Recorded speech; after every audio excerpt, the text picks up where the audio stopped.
علماء کرام کو تقسیم کرنے کی سازش کی جا رہی ہے۔ علماء کو علماء کے مقابلے میں لایا جا رہا ہے۔ مولانا فضل الرحمان کا حکومت کی کوئی بھی تجویز ماننے سے صاف انکار۔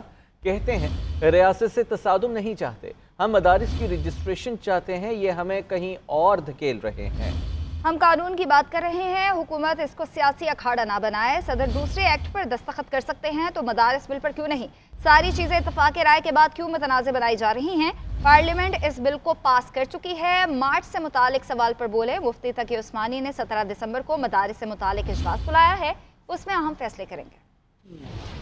جب اس الیکشن سے پہلے پی ڈی ایم کی حکومت تھی تو تمام پارٹیوں نے اس پر اتفاق رائے کیا۔ زرداری صاحب خود اس میں فریق تھے جو اس پہ متفق ہو گئے تھے۔ میاں نواز شریف صاحب اور شہباز شریف صاحب دونوں متفق ہو گئے تھے۔ پارلیمنٹ کے اندر کی تمام پارٹیاں اس پہ متفق ہو گئی تھی اور وہ بل پیش ہوا اور سینٹ نے پاس کیا، قومی اسمبلی نے پاس کیا۔ اگر بل پر صدر دستخط کر سکتا ہے اور اگر دوسرے ایکٹس پر وہ دستخط کر سکتا ہے تو پھر متفقہ اس دینی مدرسے کے اس قانون پر کیوں دستخط نہیں کر سکتا اور اعتراضات کے ساتھ کیوں بھیجا گیا ہے؟ تو پھر آج کیوں اس کو تنازع کی طرف اٹھایا جا رہا ہے؟ علماء کے مقابلے میں علماء کو لایا جا رہا ہے کہ اس کو سیاسی اکھاڑا مت بناؤ۔ ہم تو قانون کی بات کر رہے ہیں، ہم مدارس کو قانون کے تحت ریگولرائز کرنے کی کوشش کر رہے ہیں، لیکن مدارس کی آزادی و خود مختاری وہ اپنی جگہ پر قائم رکھنا چاہتے ہیں۔ تو ساری چیزیں اتفاق رائے کے بعد اب کیوں متنازع بنایا جا رہا ہے؟ یہ ہے وہ بدنیت، عدم استحکام وہ کیوں لا رہے ہیں؟ ہم جو چیز طے ہو چکی ہے اس کو مستحکم کرنا چاہتے ہیں، وہ جو چیز طے ہو چکی ہے اس کے مقابلے میں نئی نئی باتیں لا رہے ہیں۔ لہذا اس وقت تک ہمیں حکومت کی کوئی تجویز قبول نہیں ہے۔ ان کی تجویز قبول کرو تو بہت کی بات ہے، چمٹے سے بھی پکڑنے کے لیے تیار نہیں۔